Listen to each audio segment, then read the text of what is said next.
No, it's just I was really briefly gonna say the guy who played my father, they put him in these platform boots because they wanted him to be so tall, and they were like 2 inch, like 2.5 inch platform boots. And like I just remember one night as he's walking up the stairs, he's got this humongous billowy cape. It just gets stuck on a chair, and like from the back, all you can see is him going. He just like swirls away into the darkness. Oh man. Stupid boots because they got stuck with them.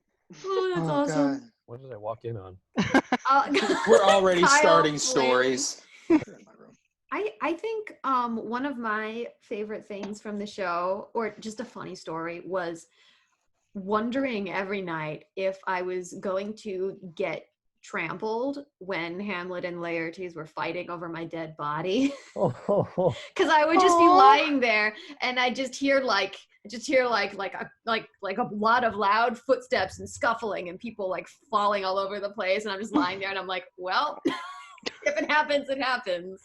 But it was always kind of like it never happened.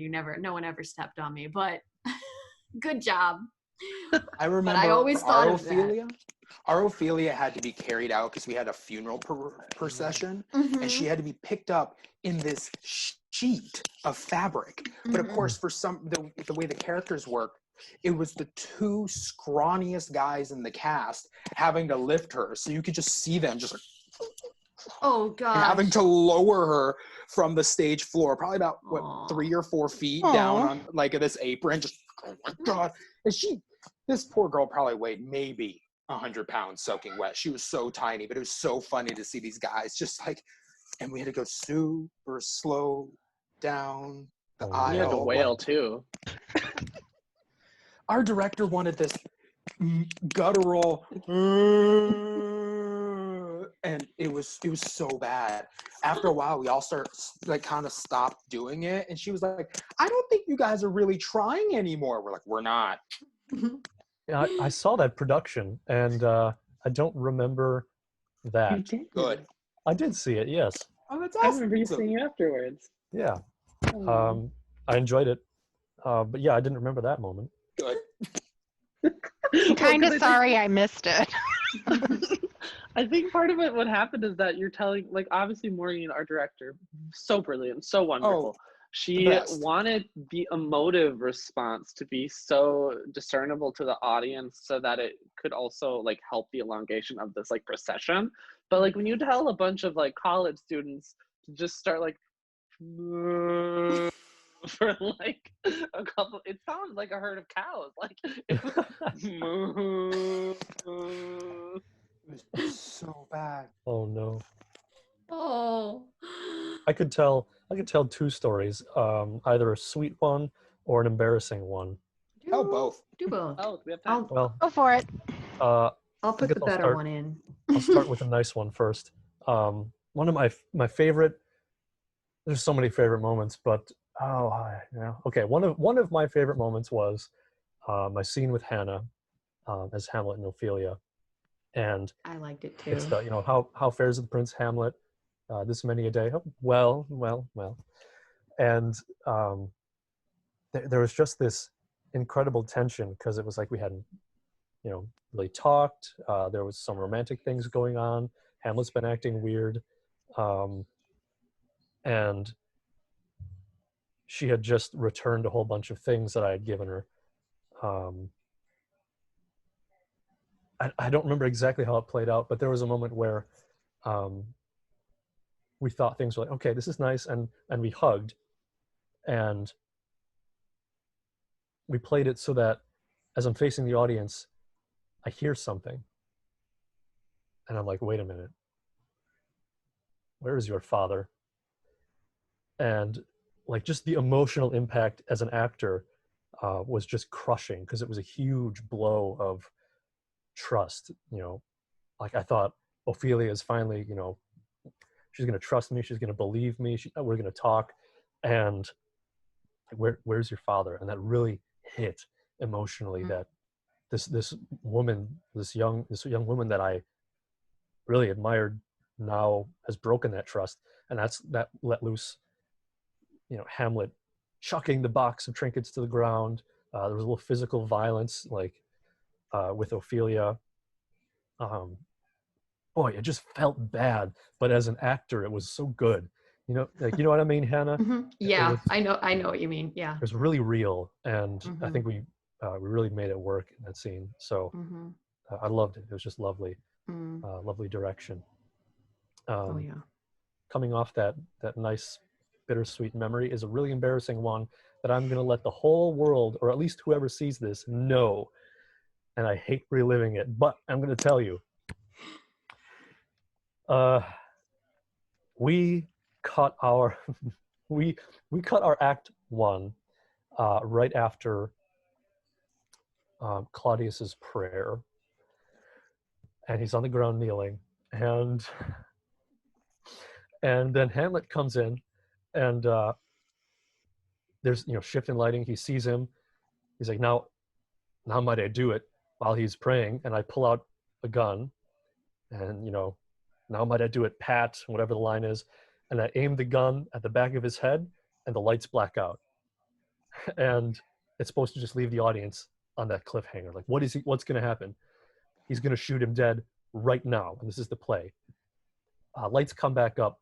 I still have the gun pointed, and then I take a step back and like, wait a minute. If I kill him while he's praying, he's going to go to heaven, and I really don't want to do that. So I put the gun away. That's how it's supposed to play out. One night in front of an audience, it was a really nice prop gun. Keep that in mind. I pulled out the gun. Now might I do it? I aimed the gun. I cocked it, and right before the lights went out, the cartridge fell out of the gun, hitting the floor with a bang. Lights go out, and I'm scrambling to find the part that fell out. I run off stage, and I'm just in shock. I can't believe that happened. Everyone saw the cartridge fall out of the gun. They're gonna wonder, why did that happen? And then lights come up in Act 2. It's back in, no questions asked. And some people who I knew were there, like, so why did the cartridge fall out? What was that supposed to mean? It's like, let's not talk about that, please. Never you mind. Never mind. Theater magic. Oh, you should have come up with some deep meaning behind it. Oh, it's meant to represent Hamlet's like falling mind as he's crushing apart. The moment's gone. It was his imagination. It was, it was a vision that he had. Yeah. Oh man. I was horrified, and I made double sure the rest of the run that would not happen.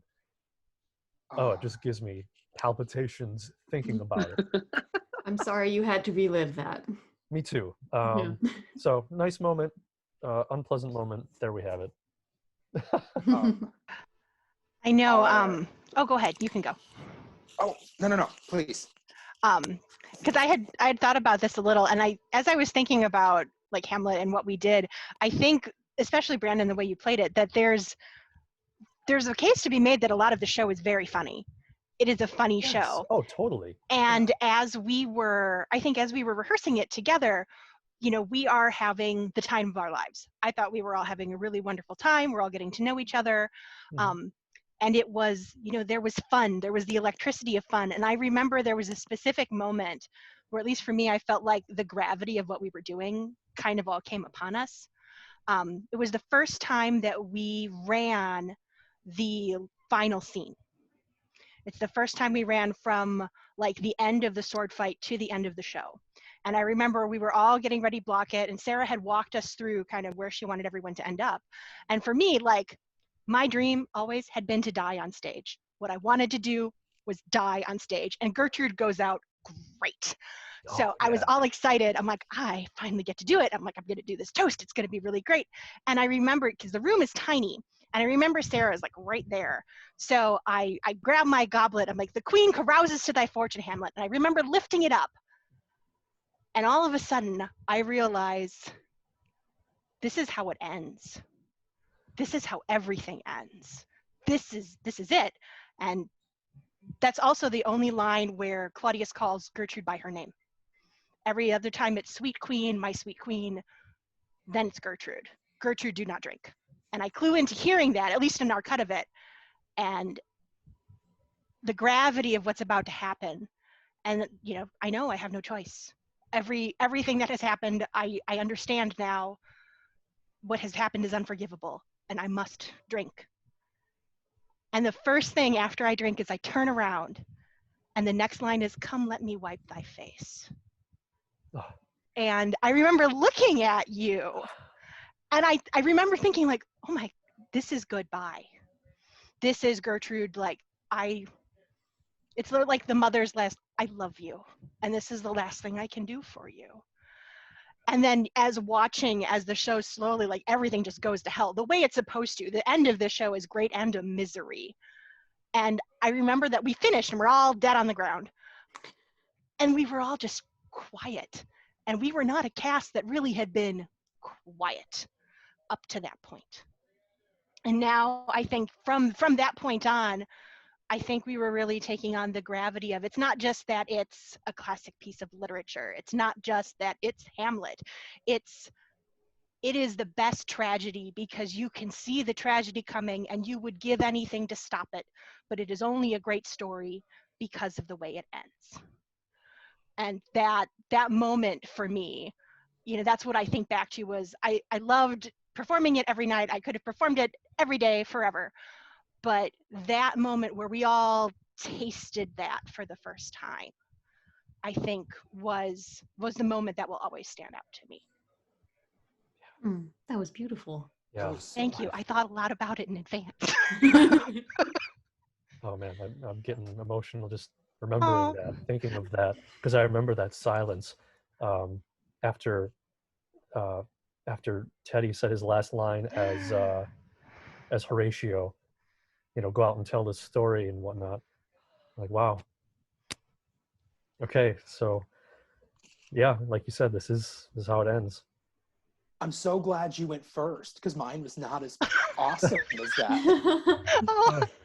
I mean, like, I really thought about it, so. Good. It was worth it. That was a wonderful moment. My story was inspired by a mess up. I was thinking of Brandon's story with the gun, and I was thinking of Claudius has a scene with Laertes, who was portrayed by my best friend Terrence, and we were having we had a great time at the scene. It was so much fun. We practiced it, just the two of us, so often.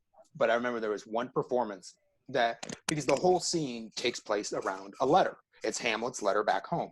And so we get the letter, we read the letter, we talk about the letter, we make a plan because of the letter. The letter is like the scene, and it's brought in by a messenger.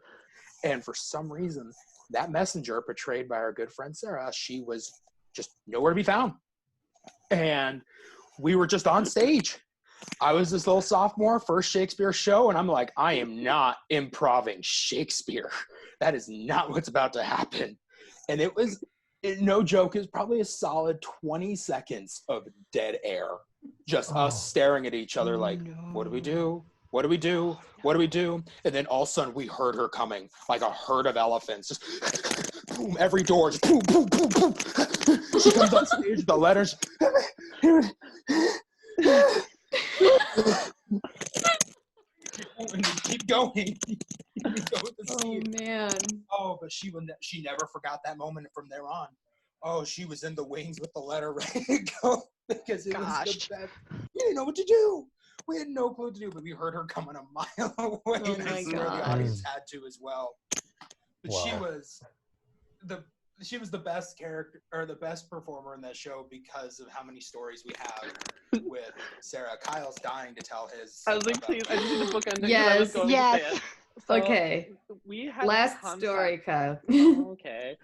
We had this concept for the show at the end, after everybody's dead, that all of these like drapes, these really beautiful drapes, are going to fall down and be released as like a symbolic gesture of like everybody has died, kind of. Because it felt like on the dead bodies, like every dead body had like a piece of fabric fall on it. Yeah, and there would always have to be a person because you'd have to attach it by like a bar. They would have to be there to kind of catch the bar that would come down. So like obviously you're not like knocking people with bars. And so this, like, it was assigned to random people too. So like a servant would get it, Horatio, I think, got one. Like, everybody got one. And this particular night, opening night, I'll have you know,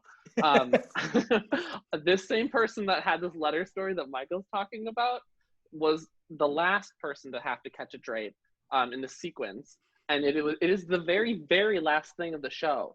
And all After lights are Horatio's dimmed. line, yeah. Yeah, after Horatio's line, and all the lights are dimmed except for like each person that has to kind of catch it so they can see it as it goes down before like the lights sort of dim.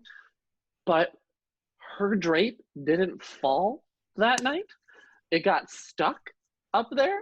And so in preparation to catch these drapes, everybody has to look like this, like ready to catch it. So all the drapes go to these random people after all this death and mayhem and murder. And what do we end the show with? But with this one page on stage, light shining straight on her, eyes to the sky, just. Oh no. Didn't it fall later or something, or was it just? It just stuck. Oh, it just didn't But, go. Oh my god. Everyone's dead. Everyone's caught their fabric. Basically, everyone's like sunk real low, except this one lone actress just. And It's just like, ever so slightly behold, it was little- my story all along. It's just because like there's like that little delay. We all get it in stage management too, where it's like the stage manager's like, release the drape. So like there's like that extra time that's sort of happening on stage. And it's just this page for like 10 seconds just up to the sky. No. Oh god, I'm done. That was it. I'm done. Oh my god. That was great. Oh. No, wait. All right. Let's end this the way that we end all things at VFR, since we've all been part of at least one show with VFR. We all know what's going on. We're going to take a deep breath, clap your hands together, rub your hands together, keep going, and on the count of 3 we say, that's us. 1, 2, 3. That's us. us. All right. Thank you so much, guys.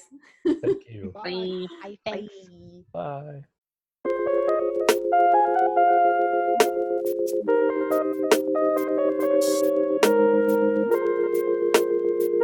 Bye.